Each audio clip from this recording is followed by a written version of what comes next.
Blood ran through my webbed fingers as I held the remains of what had once been a dolphin. Its ribs were shattered, its eyes glazed over, staring at nothing, and my whole body shook with a pain that wasn't mine, but felt like it was. It was the third carcass I had found that morning in the crystal-clear waters of Anse Source d'Argent, and anger grew in my chest like an ocean storm. "Father, why are they dying?" I whispered to the wind, but it was no longer there to answer me. It never would be again. I closed my eyes and let my consciousness expand into the deep waters. I felt every sea creature for hundreds of miles, the despair of humpback whales fleeing from something terrible, the panic of schools of angelfish scattering in all directions, the silent agony of coral dragons in the abyssal caves. They all screamed inside my mind, a symphony of suffering that made my heart bleed.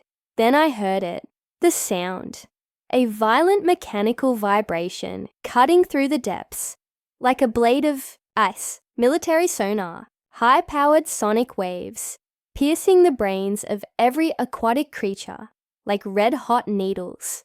My vision turned red with rage, and without thinking, I extended my mind to find the source, a mining platform. Men in grey uniforms operating machines that tore up the seabed, men who killed my family without even knowing they existed. My eyes flashed with a supernatural turquoise light, and I felt the entire ocean respond to my call. Waves began to form on the horizon, growing, until I realized what I was doing. I stopped. I took a deep breath. Tears streamed down my face, and where they touched the seawater, small bioluminescent algae began to sprout like liquid stars. I couldn't live alone on this island anymore. Not when the world outside was destroying everything I loved. If you're enjoying this disturbing story, don't forget to subscribe to our channel and turn on notifications. And leave a comment telling us which city you're watching from. I love hearing where you're from. When you finish listening to the whole story, give it a rating from 0 to 10 and comment on what you liked best. It's really important to me. My name is Océane Delacroix. I'm 18 years old, and until 3 days ago, I believed I was the last person alive on Earth. I grew up on an island that doesn't even exist on maps, a piece of paradise lost among the gigantic granite formations of the Seychelles, where the crystal-clear waters of the Indian Ocean meet underwater caves that glow with the light of magical plankton. My parents, or at least the people I called my parents, raised me here in complete isolation, teaching me that the outside world had been destroyed by a terrible war and that we were the only survivors. It was a lie. It was all a lie. I found this out in the worst possible way. I woke up on a Tuesday morning, just like any other, with my black hair streaked with blue-green highlights scattered across my pillow of dried seaweed. The sun filtered through the water of the lagoon that served as my bedroom ceiling. Yes, I literally lived underwater, breathing through gills that I thought were natural to everyone. "Maman! Papa!" I called, swimming toward the lab where they always spent their mornings. Silence. I found them in the underwater laboratory, floating motionless among test tubes and strange equipment I had never questioned. Their bodies were bluish in color, and small bubbles still escaped from their mouths. Toxic gas poisoning, I later discovered. An accident with the air purification equipment, but it was what I found next that shattered my reality. Files. Thousands of digital files about me. Photos of me as a baby. Growth charts. Genetic analyses. Medical reports I didn't understand.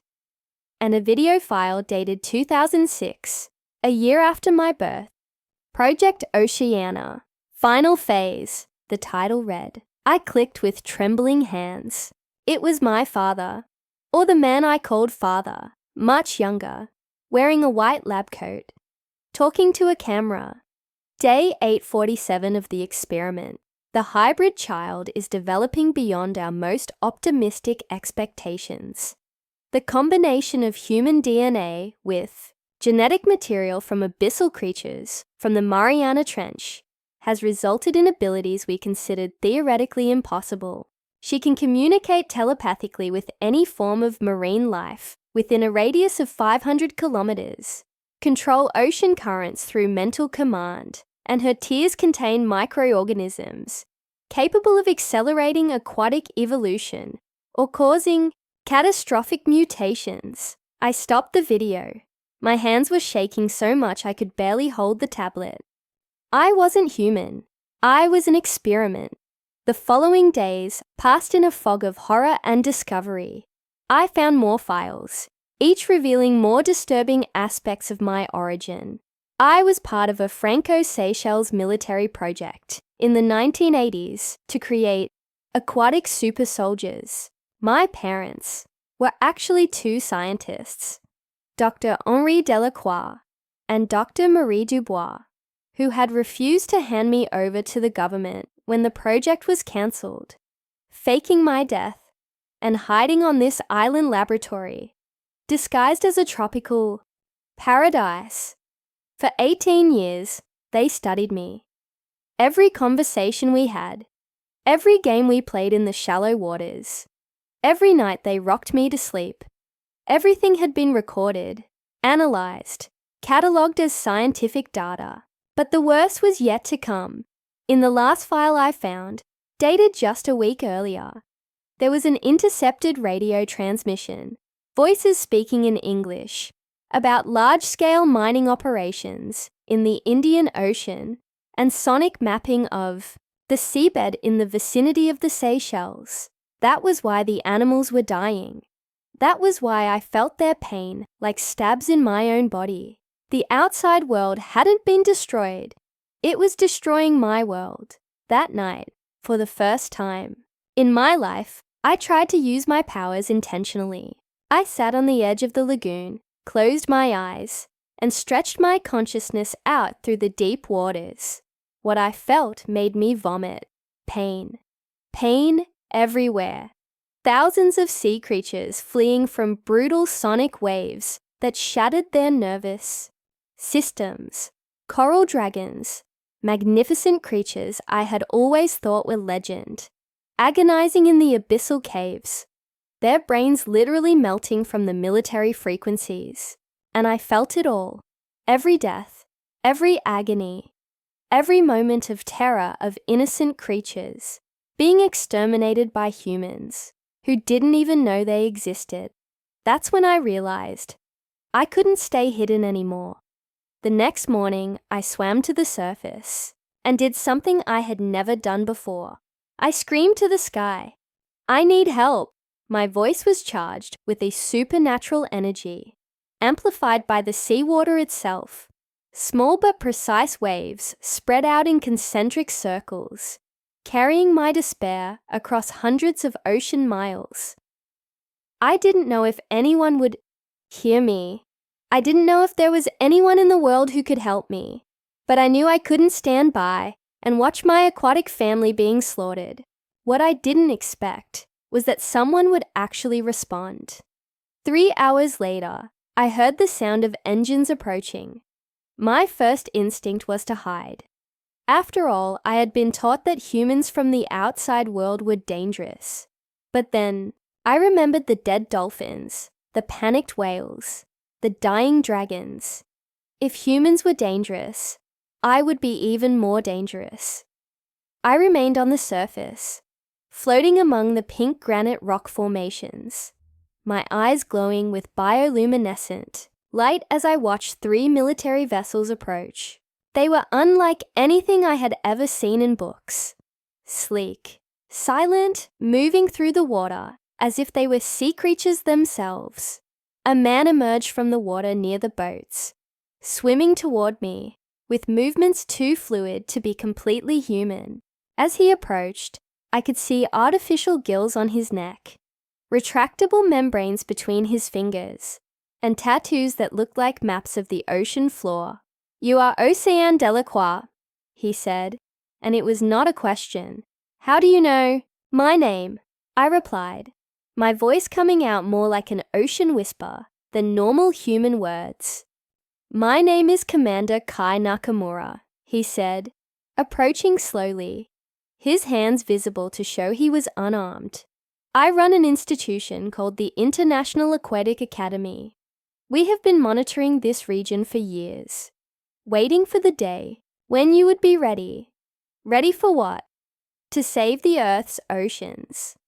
His dark brown eyes studied me with an intensity that made me blush. It was the first time anyone other than my parents had looked at me, and there was something in that gaze that made me feel simultaneously protected and exposed. "The dragons are dying," I whispered, tears welling up in my eyes. Where they touched the seawater, small aquatic flowers began to sprout. "I know," he said, his voice heavy with deep sadness. "And you are the only person in the world who can save them. I don't know how to do that. I don't even know how to control my powers properly." "That's what the academy is for," Kai said, holding out his hand. "Come with us, Océane. Let us teach you how to use your gifts. Let us help you protect the world you love." I looked at his outstretched hand, then at the island that had been my prison, disguised as home, then at the waters where my aquatic family continued to die. "If I go with you," I said slowly, "will you stop hurting the sea animals?" "We'll do much more than that," Kai promised.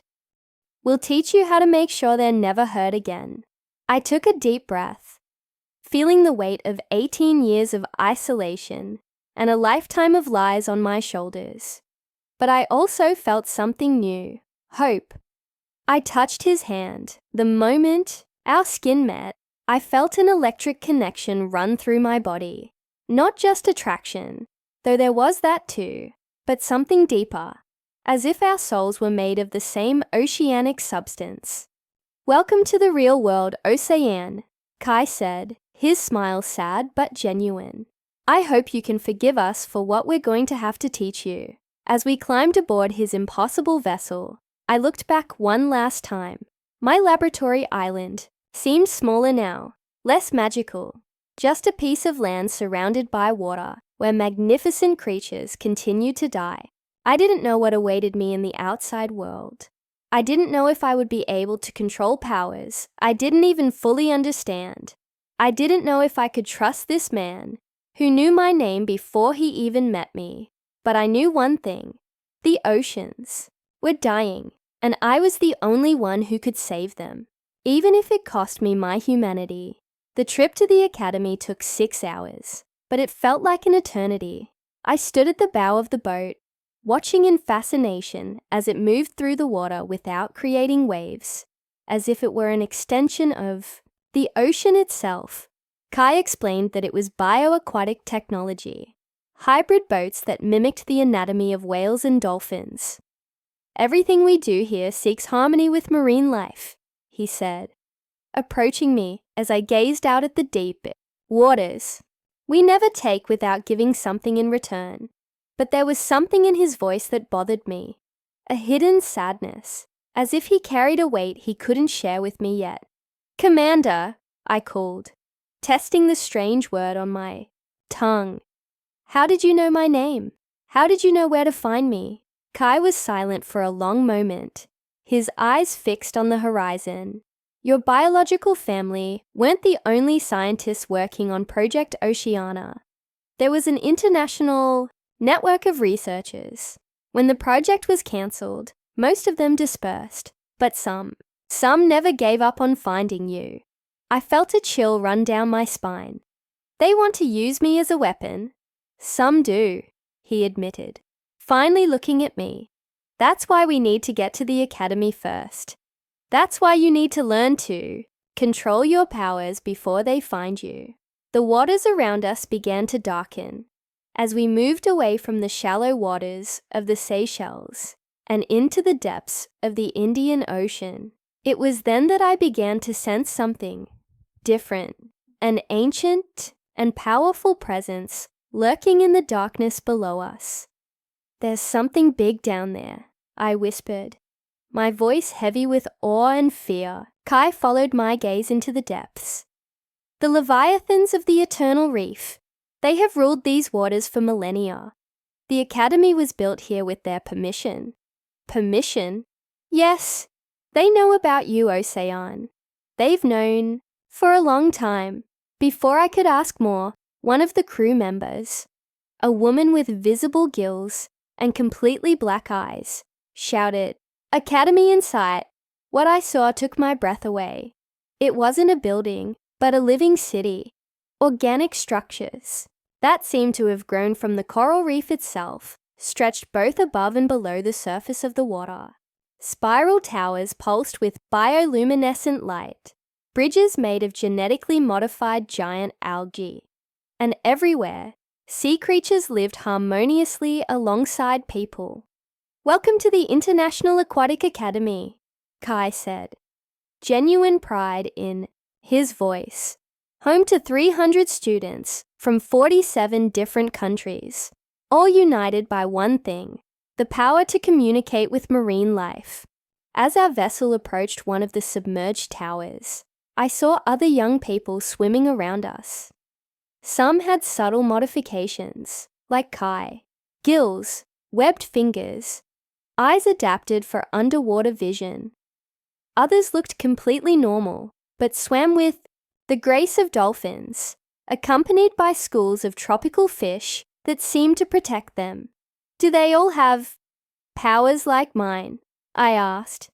"Similar, but not the same," Kai replied. "Most can communicate with one or two specific species. Some control small currents or can breathe underwater for extended periods. But you..." He paused significantly. "You're different. You're unique." Something about the way he said it made me feel both special and terrified. We descended through an air tube that led us deep into the main structure. The interior was even more impressive than the exterior. Curved corridors that followed natural coral growth patterns, living walls that constantly filtered and purified the water, and everywhere, gigantic aquariums connected directly to this open ocean where magnificent creatures swam freely. "Your quarters," Kai said, stopping in front of a door that looked more like a giant shell. "We customized it especially for you." The door opened, revealing a room that made me feel like I was back home. A lagoon took up half the space, connected directly to the ocean through natural tunnels. Bioluminescent algae provided a soft, bluish light, and where there would normally be a bed, there was a hammock made of sea fibers suspended over the water. "It's perfect," I murmured. But then I noticed something disturbing. "There are no windows." "We don't need them. Down here," Kai said. "But if you want to see outside..." He touched a panel on the wall, and the entire wall became transparent, revealing the view of the deep ocean. And that's when I saw them. Dragons. Real sea dragons. Not the small creatures I knew from the shallow reefs. These were majestic, over 10 meters long, their serpentine bodies glistening with scales that changed color, like oil on water. They swam in complex formations around the academy, clearly guardians of this underwater city.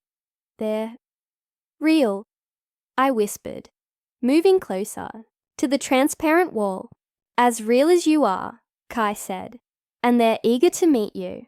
At that moment, one of the dragons approached the wall. Its eyes, large and intelligent, like a whale's, but glowing with a golden light, stared directly at me. I felt an instant connection, as if our souls recognized each other. "Little sister," a deep, ancient voice echoed in my mind. "You have finally arrived." I recoiled, shocked. He spoke to me. The ancient dragons communicate telepathically, Kai explained, but there was tension in his voice. but it usually takes them months to accept a new student. I've never seen one speak to someone the first time they meet. She is not like the others. The dragon voice continued in my mind. She carries the blood of the deep. She is one of us.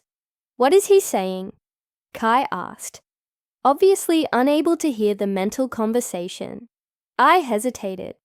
There was something in the dragon's communication that told me not to share everything with Kai. At least not yet. He said he recognizes me. Kai nodded, but I could tell he knew I wasn't telling him the whole truth. Rest today, he said. Tomorrow we'll begin your basic training. You have much to learn. After he left, I was alone in my underwater room for the first time since leaving my island. The solitude should have comforted me, but instead, I felt more lost than ever. Everything was new, strange, terrifying, and there were secrets everywhere. In Kai's eyes, in the dragon's voice, even in the living walls of this academy. I slid into the lagoon in my room, letting the warm water caress my skin. I closed my eyes and stretched out my awareness, as I had done since I was a child, searching for familiar marine life. What I found made me open my eyes wide. I wasn't just connected to the normal creatures of the ocean. I could sense every student at the academy, every instructor, every person who had any connection to the water, their emotions, their fears, their hopes. Everything flowed through me like ocean currents, and I realized something terrifying. Some of them were afraid of me, not just apprehension or nervousness, genuine fear, as if they knew something about me that I didn't yet know. The next morning, I was awakened by a soft knock on the door. A young woman my age entered. Platinum hair, skin as pale as pearls, and eyes that changed color like water in sunlight. Hi, I'm Marina Santos, from Brazil, she said with a warm accent. I've come to get you for breakfast. Everyone is dying to meet you. Her joy seemed genuine, but when I held her hand to greet her, I felt her true emotions through our touch. Excitement, yes, but also nervousness. And underneath that, an order she had received. Observe her, report everything. It's my first day here, I said, forcing a smile. I'm still adjusting. Of course, it must be scary to leave an isolated island and come straight to. Well, all this. Marina gestured to the curved corridors around us. But you'll love it. We have amazing classes, and the dragons are just fantastic. Once you learn how to communicate with them. As we walked, she chatted on about the academy's routine, the different levels of training, the competitions between students. But I was paying attention to something else. The reactions of the people passing us in the hallways. Some stopped to stare at me with obvious curiosity. Others quickly looked away, as if afraid to make eye contact. And some whispered to each other when they thought I wasn't listening. It's her. They say she can drain entire oceans. My instructor said she's dangerous. We arrived at the cafeteria, a large circular hall with natural pools scattered among the tables, where students ate while various species of fish swam freely around them. It was beautiful and surreal, but I could hardly concentrate on my food. Océane, Marina touched my arm gently. Are you okay? You look very pale. Marina, I said slowly. What exactly do people know about me? She hesitated, and through the touch of her hand on my arm, I could feel her internal struggle between honesty and institutional loyalty. They know you're special, she said finally. That your powers are different from ours. More intense. More dangerous, you mean? I didn't say that. You didn't have to. I stepped away from her. I can feel what you're really thinking, Marina. I can feel what everyone is thinking. Her eyes widened. You can read minds. Not exactly. but I can sense emotions through water. And everyone here has a connection to water. I looked around the cafeteria, where several conversations had stopped. The students obviously watching us. And everyone here is afraid of me. That was when Kai appeared, moving quickly toward us. But it was too late. My emotional turmoil had already triggered something. The water in the pools surrounding the cafeteria began to stir. Small waves formed, gradually growing larger. The fish that had been swimming peacefully began to swim in frantic circles. And I could feel, through my expanded connection, that the same thing was happening throughout the ocean surrounding the academy. "Océane, you need to calm down," Kai said, coming up beside me with his hands raised in a pacifying gesture. "They're afraid of me," I whispered, tears welling up in my eyes. "All of them. Why?" "Because your powers are different," he admitted. "Because they're more powerful than anything we've ever seen before. More dangerous." "Potentially, yes." The brutal honesty in his voice hit me like a cold wave. The waters around us churned even more, and some students began to move away from the tables. "So you brought me here to control me," I said, my voice coming out like an ocean whisper that filled the entire cafeteria. "To turn me into a weapon you can use." "No," Kai said firmly. "We brought you here to teach you to control yourself, so you can choose how to use your powers. And what if I choose not to use them the way you want me to?" The silence that followed was heavy as abyssal pressure. From the look on Kai's face, I could tell that this was exactly the question he feared I would ask. And I also realized that he didn't have an answer I wanted to hear. The waters around us continued to churn, reflecting the whirlwind of emotions in my heart. Fear, anger, confusion, loneliness. It all swirled together like an ocean storm in my soul. And somewhere deep beneath the academy, I felt the ancient dragons stirring. Responding to my involuntary emotional call, something told me that the real test was just beginning. 3 weeks had passed since my arrival at the academy, and each day brought new horrors disguised as training. They placed me in an isolated wing, away from the other students.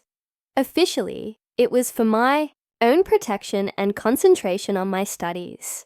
In reality, it was because my presence caused all of the academy's aquatic systems to go into panic mode.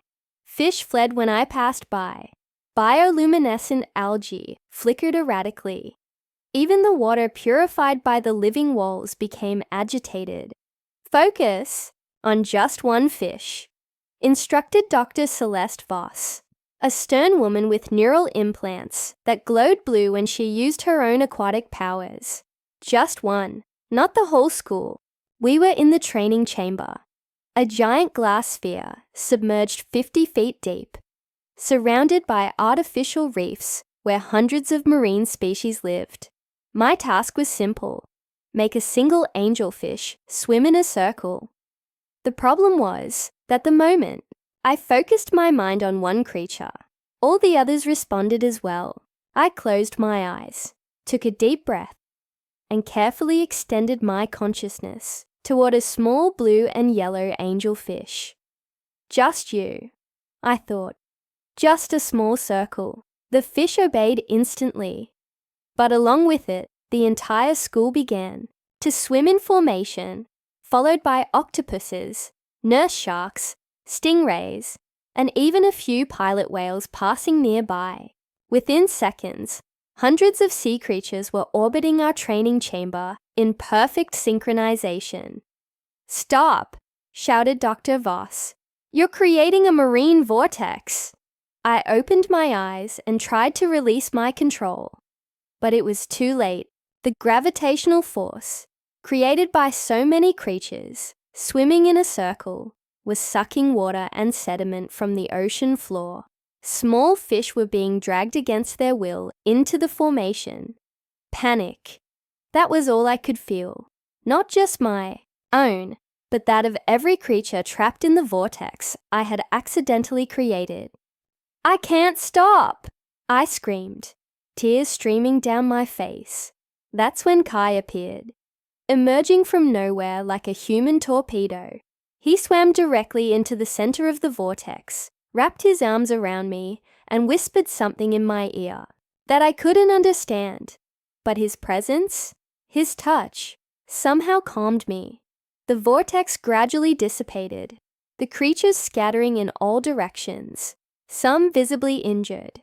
"I need to get out of here," I whispered against his chest, my body shaking uncontrollably. He carried me out of the chamber without saying a word. Back in my room, Kai sat on the edge of the pond while I floated in the water, trying to calm myself. The silence between us was heavy with tension and unspoken things. "I'm hurting the creatures I love most," I finally murmured. "The very things I came here to protect." "You're learning," he said. "All power comes at a price. All control takes practice. It's not just a lack of control, Kai. It's something deeper." I looked at him, and for the first time, I allowed him to see my real fear. "Sometimes I feel like there's something inside me that wants to destroy, something that feeds on the pain of others." He stiffened. "What do you mean by that?" "During the vortex, when I felt the panic of the fish, part of me liked it. Part of me wanted to suck more creatures in, wanted to see how far I could go." My voice broke. "What kind of monster am I?" Kai slid into the lagoon with me, his hands finding my face. "You're not a monster, Océane. You're a person dealing with powers that should never have existed." "What do you mean, should never have existed?" He hesitated, and I knew in that moment that it was time for another devastating truth. The scientists who created you, they didn't just use human DNA and that of surface sea creatures. His words came out as a heavy whisper. They used genetic material from something much older, much more dangerous. From what? I'm saying that you carry instincts that aren't entirely human, instincts from creatures that have survived by eating other creatures for eons. He held my hand. "But you also carry human consciousness, human kindness. You can choose which side will dominate. What if I can't? What if the predatory side is stronger?" That's when I heard the voice that would change everything. "Why do you fight your true nature, daughter of the deep?" It was the voice of the ancient dragon, echoing directly in my mind with crystal clarity. But this time, Kai could hear it too. "Leviathan of the eternal coral," Kai whispered. Recognition and fear mixed in his voice. "I have waited a long time for this moment," continued the dragon's voice. "For eons I have watched as sea creatures suffered at the hands of land-dwelling humans. Now at last, one of us has emerged with enough power to tip the balance." "One of you?" I asked aloud. "You think you are a hybrid of human and common sea creature, but you are mistaken. The genetic material used to create you did not come from fish or whales. It came from me. It came from the Leviathan of the eternal reef." The world seemed to stop. Kai turned as pale as a sheet, and I felt as if my entire identity was liquid, dissolving into the water. "That's impossible," Kai said. "The Leviathans are sentient beings. They would never allow..." "Never allow what?" "That a piece of my essence merge with a human form. You think we are just large, intelligent sea creatures. We are much more. We are the ancient oceanic consciousness. And she is my daughter." "No," I whispered. "No, that can't be true. You feel the truth in every fiber of your being, child. The predatory impulses you fear so much. They are the legacy of billions of years of abyssal evolution. The power to control entire oceans. It is your birthright as the daughter of the Leviathan." Kai held my shoulders firmly. "Océane, listen to me. It doesn't matter what your genetic Origin is, you can still choose who you want to be. Choose. The Leviathan's voice sounded almost amused. Daughter, you have already chosen. Every time you felt pleasure in controlling other creatures. Every time you wanted to test the limits of your power. Every time you considered how many humans you could drown if you wanted to. I never thought about that, I shouted. But even as I said it, I knew I was lying. Because I had thought about it. During the lonely nights in my room, when the pain of the sea creatures killed by the mining operations became unbearable, I fantasized about creating tsunamis that would swallow entire platforms, about draining the air from the lungs of every person involved in the destruction of the oceans. See, the truth is revealed. You are not a young human with marine powers. You are a force of nature trapped in human form. And it's time to break free. How? I asked. And the fact that I asked that question brought me back down to earth. Come to the depths.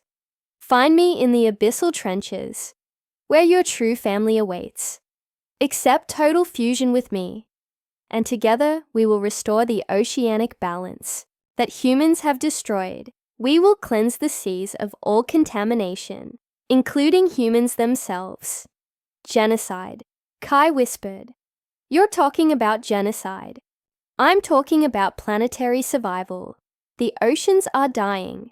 In 50 years, there will be no marine life left, unless someone takes drastic measures. I felt a terrible seduction in the Leviathan's words, a promise of absolute power, of never again watching helplessly as innocent creatures suffered. What if I refuse? I asked. Then you will continue to be tormented by powers you cannot control, watching as your marine friends slowly die, until one day your predatory instincts take over completely and you unwittingly destroy everything you love. There is a third option, Kai said desperately. We can find a way to balance your powers, to use them to protect without destroying. Impossible. She carries my essence. Sooner or later, the ancient predatory nature will manifest itself. The only choice is whether it will be in a controlled or chaotic way. It was at that moment that I realized the magnitude of the choice before me. It wasn't just about my powers or my training. It was about the future of all life on Earth. Accepting the merger with the Leviathan would mean enough power to save all the oceans.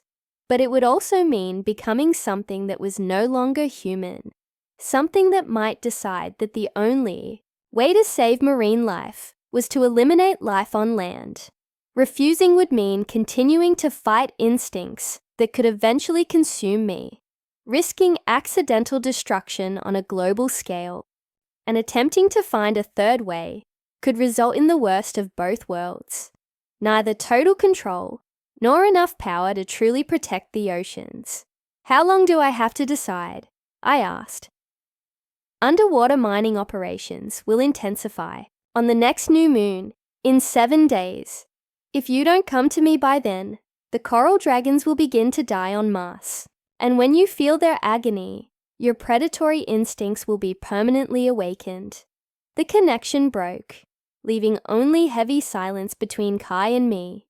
He's bluffing, Kai said, but his voice trembled. You can't force her into anything. I'm not forcing her, I replied calmly, a terrible clarity settling in my mind. He's just giving me the opportunity to choose my own destiny for the first time in my life. Océane. 7 days, Kai.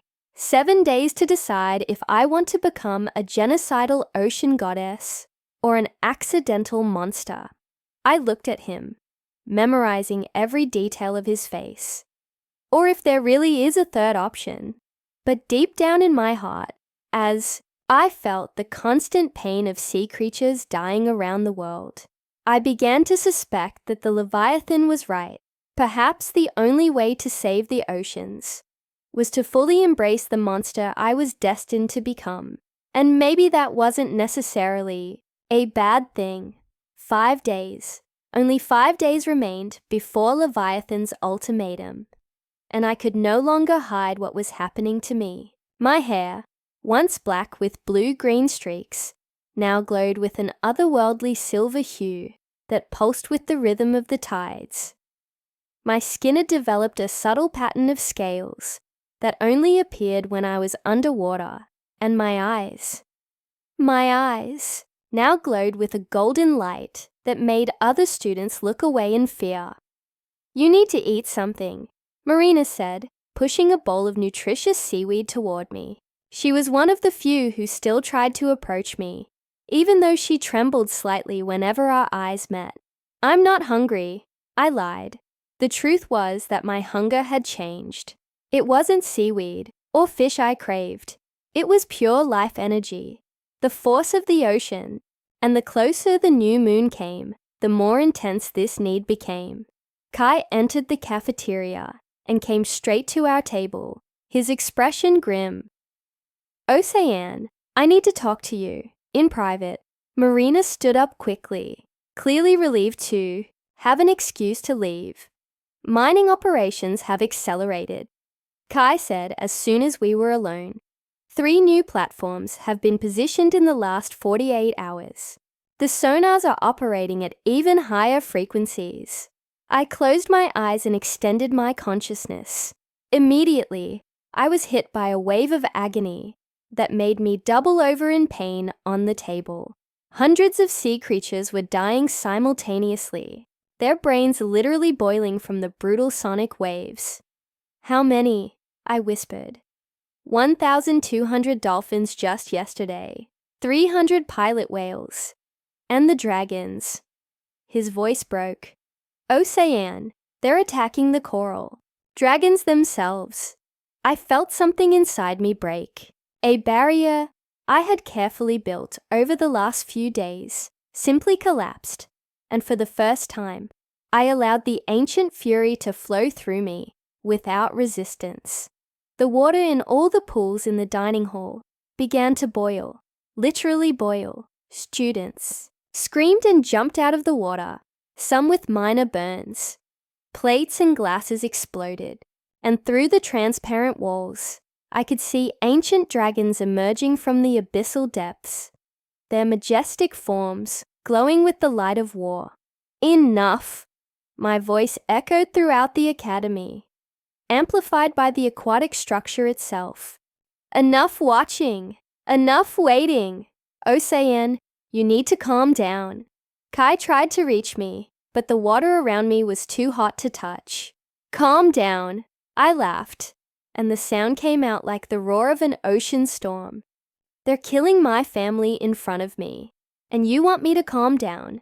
That's when I felt it, a presence approaching through the deep waters. It wasn't the Leviathan. It was something smaller, but still ancient and powerful. One of the coral dragons that had been wounded by the sonar was coming toward the academy, clearly dying. Without thinking, I dove through the tunnels that connected my room to the open ocean. I swam faster than should have been humanly possible, descending until I found the majestic creature floating in the depths. It was a young dragon, perhaps only a few centuries old. Its iridescent scales were dull and cracked, golden blood leaking from its gills. But worst of all were its eyes, glazed, unfocused, its inner eardrums destroyed by the sonic frequencies.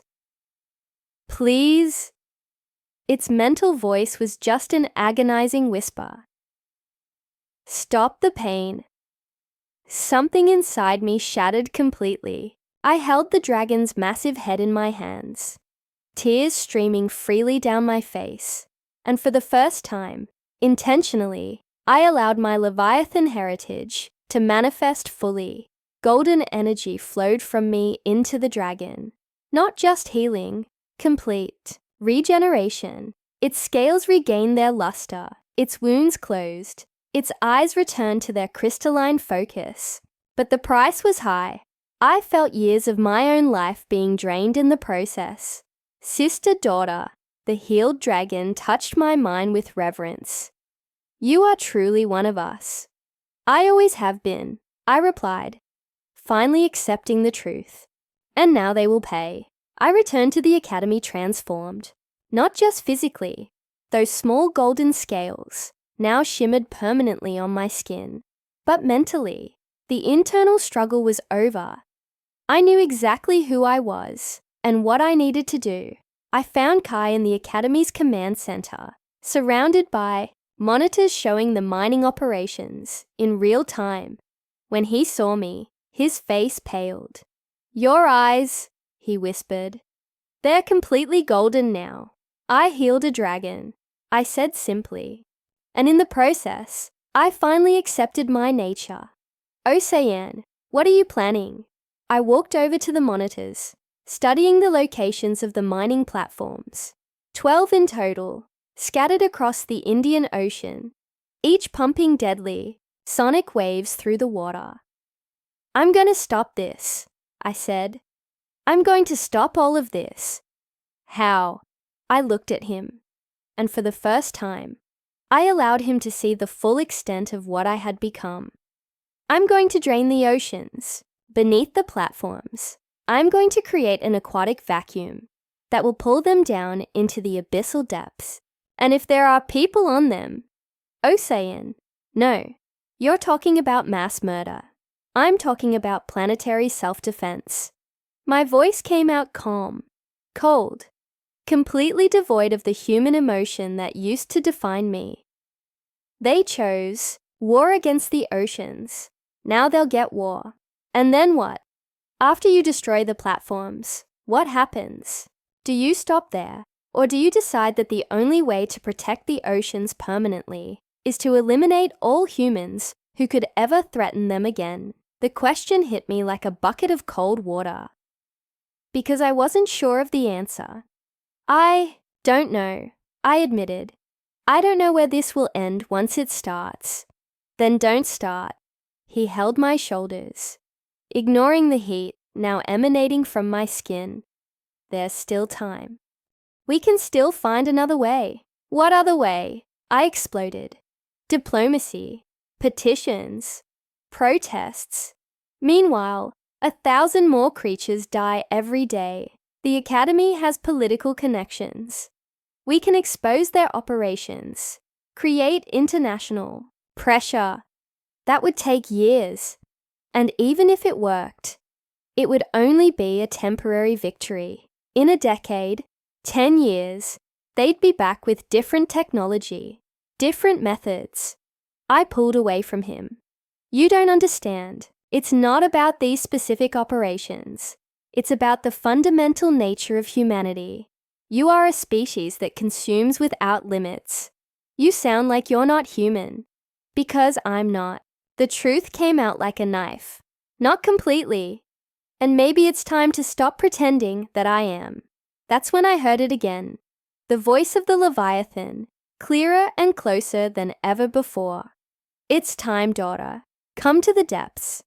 Accept your true power. Together we will save the oceans once and for all. He's calling, I whispered. Kai grew desperate. Océane, please. Remember who you were before you discovered your powers. Remember the girl who cried over dead dolphins, who would never intentionally hurt an innocent creature. That girl was naive, I replied, walking toward the tunnels that led to the deep ocean. That girl watched passively as her family was slaughtered. What if you're wrong? What if there are consequences you can't foresee? What if, by accepting total fusion with the Leviathan, you completely lose your humanity and become something you don't even recognize as yourself? I stopped. For the first time since I had made my decision, I hesitated. What if, Kai continued, approaching me cautiously, after draining the oceans and destroying the platforms, you discover that you like the feeling of absolute power? What if you find that you want more? That won't happen. How can you be sure? You yourself admitted that you feel pleasure when you control other creatures, that a part of you likes being feared. His words echoed in my mind, mingling with memories I had tried to suppress.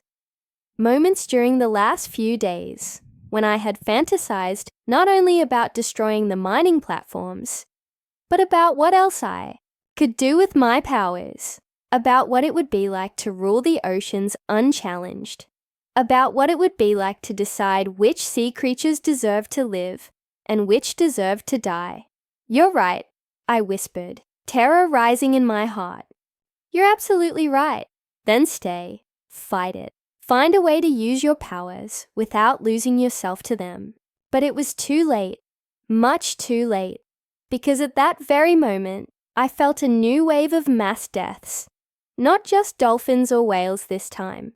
The ancient dragons, the guardians of the deep themselves, were being attacked by a new experimental sonics, a frequency that humans had just activated. And with their deaths, something inside me died too. The last part of my humanity. "I'm sorry, Kai," I said, my voice now completely inhuman. "But they made their choice. Now I make mine." I dove into the ocean tunnels, swimming toward the abyssal depths where the Leviathan awaited me, and for the first time since I had arrived at the academy, I felt completely at peace with who I really was. An ancient predator, a force of nature, a genocidal ocean goddess in the making. And maybe that was exactly what the world needed. The abyssal depths were unlike anything I had ever known. Here, 1,000 meters below the surface, the pressure should have crushed any form of human life, but I breathed the water like air, my adapted lungs working perfectly. The darkness was no problem. My golden eyes cut through the darkness like underwater beacons, and there he was, waiting. The Leviathan of the eternal coral was even more magnificent than I had imagined. It was not just a creature. It was a living manifestation of the very essence of the ocean.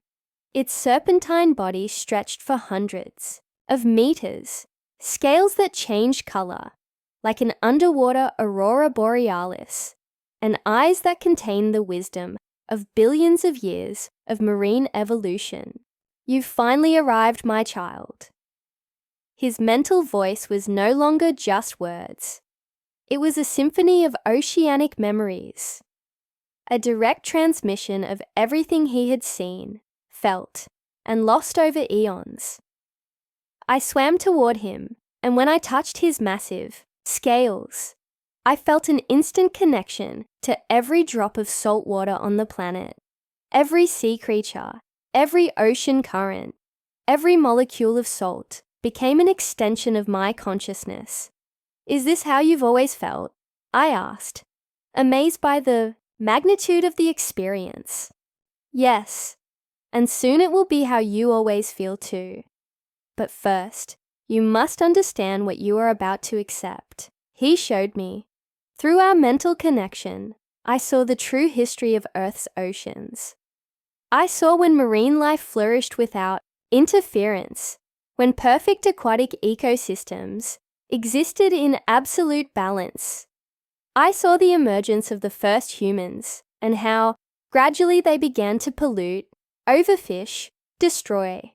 But I also saw something more disturbing. I saw what happened when creatures like the Leviathan decided to intervene directly. Entire planets where ocean life had turned against life on land. Worlds where permanent tsunamis covered continents, where only aquatic creatures survived. Entire civilizations drowned by ocean gods who had lost all understanding of balance. You've done this before," I whispered, "on other worlds." "Yes, and always with the best of intentions. Always to protect the oceans." And what happened to those worlds? They became aquatic paradises, perfect, pure, uncontaminated by land. And land life, unnecessary. The horror of the implication hit me like cold water. He wasn't offering salvation. He was offering total extinction of everything that wasn't oceanic. But there is terrestrial life that isn't destructive. I protested. Forests that purify the air. Animals that maintain balanced ecosystems. Temporarily, all terrestrial life eventually evolves to be destructive to the oceans. It's inevitable. That's when I realized. The Leviathan wasn't malevolent. It was much worse. It was benevolent from a completely alien perspective.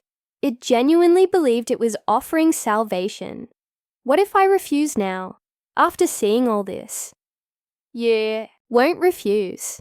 Because right now, 1,000 coral dragons are dying. And you can feel them. He was right. Through our expanded connection, I could feel every agony, every death, every moment of terror of the creatures I loved most in the world. It was like having knives repeatedly buried in my heart. Accept fusion with me, and it will stop immediately. Refuse, and you will watch them all die slowly, while fighting powers you cannot control alone. What about Kai? What about Marina? What about all the humans who truly care about the oceans? They will have the opportunity to adapt, to evolve, to become aquatic like you. What if they can't? Silence. And in that silence, I understood that even the people I loved would eventually be considered unnecessary. That's when I felt something unexpected, a familiar presence approaching through the deep waters. Kai. Somehow, impossible as it seemed, he had descended 1,000 meters below the surface to find me through our expanded aquatic connection. I could see that he was wearing some kind of experimental deep breathing apparatus, and that his body had been temporarily modified to withstand the abyssal pressure. Impressive, admitted the Leviathan. He really loves her. Kai emerged from the darkness, swimming with difficulty, but iron determination, when he saw me floating beside the ancient creature, his eyes filled with pain and terror. It's not too late, he said, his voice distorted by the water and his breathing apparatus. You can still choose differently. Kai, you shouldn't be here. The pressure, the depth. I modified my body with experimental technology from the academy. I have maybe an hour before my systems fail. He swam closer, completely ignoring the Leviathan's intimidating presence. 1 hour to convince her to come back. He offers an hour, said the Leviathan, amused. I offer eternity. An eternity doing what? I shouted at the Leviathan. Ruling dead oceans after. You've wiped out all life on land. Ruling living oceans after we've removed the threat to ocean life. It's the same thing. Kai swam between me and the Leviathan, a futile but courageous gesture. Océane, remember the dragon you healed. You used your powers to save, not to destroy. You can do that again. You can find a way to protect the oceans without becoming a force of extinction. How? I asked. Real desperation in my voice. How can I save the oceans without enough power to stop those who destroy them? By working with humans, not against them. By using your powers to show people what they're losing, not to punish them for losing it. Human ingenuity, commented the Leviathan. You've tried diplomacy for 18 years. The result? More destruction, not less. Then let's try for 19 years. Kai said firmly. For 100 years. For 1,000 years if necessary. But let's not give up on the possibility of coexistence. And while we try, I replied, tears mixing with the water around me, how many creatures will die? How many dragons? How many whales? How many entire ecosystems will disappear forever? I don't know, Kai admitted. But I do know that if you accept fusion with him, you will no longer be you. You will be something that may decide that I am also a threat to the oceans. That Marina is too. That any human you love is too. His words echoed the visions the Leviathan had shown me. Worlds where ocean creatures had become so extreme in their protection that they eliminated any possibility of diverse life. No more. hesitation, said the Leviathan, impatiently. While we debate, more dragons die. Decide now. And then I had a revelation, an understanding that changed everything. You're afraid, I said to the Leviathan. You're afraid that I'll find a third option. Absurd. It's not absurd. You've existed for eons, seen destruction repeat itself in world after world. You're so traumatized by loss that you can no longer imagine any solution other than total extinction. I swam away from him, but I can still imagine. And what do you imagine, naive child? I imagine using my powers, not to destroy the mining platforms, but to show the operators exactly what they are killing. I imagine forcing them to feel the pain of the dragons, as I feel it. I imagine creating telepathic communication between humans and marine life, so that they can never again pretend they don't know what they are doing. Kai swam closer to me, hope rising in his eyes. I imagine using my control over the oceans, not to drown ships, but to guide them away from sensitive areas. I imagine creating aquatic sanctuaries protected by barriers of currents that no human technology can cross. And when you fail, when your empathic diplomacy doesn't work, then I'll try something more direct, but always preserving the possibility of coexistence. The Leviathan was silent for a long moment. Finally, I sensed his decision. You reject my offer. I reject extinction as a solution, but I don't reject you. I extended my hand toward his massive form. Come with me. Help me find a better way. Be my mentor in balance, not destruction. Impossible. Eons of experience have shown me that coexistence is an illusion. Then give me a chance to prove you wrong. To my surprise, the Leviathan laughed, a sound like distant tsunamis. Very well, child. Let us try your way, for now. But when you fail, and you will fail, I will remember our conversation. With that, he drifted away into the even greater depths, leaving Kai and me alone in the abyssal darkness. You chose, Kai said, relief obvious in his voice. I chose to try, I corrected, which is different from choosing with certainty. We swam back to the surface in silence, each of us lost in thoughts about what would come next. I had rejected absolute power, but I had also accepted total responsibility. Now I would have to prove that coexistence was possible, not just for Kai or myself, but for an ancient entity that had seen civilizations fail, time and time again. Back at the academy, I immediately began my new project. Instead of training to control my powers, I began training to share them. The first person I connected telepathically with a coral dragon was Marina. Seeing her tears when she sensed the creature's intelligence and pain told me I was on the right track. A week later, I had connected 50 academy students with C, creatures injured by mining operations. Within a month, the platform operators themselves began receiving visitations, moments where they were forced to feel exactly what their machines were doing to ocean life.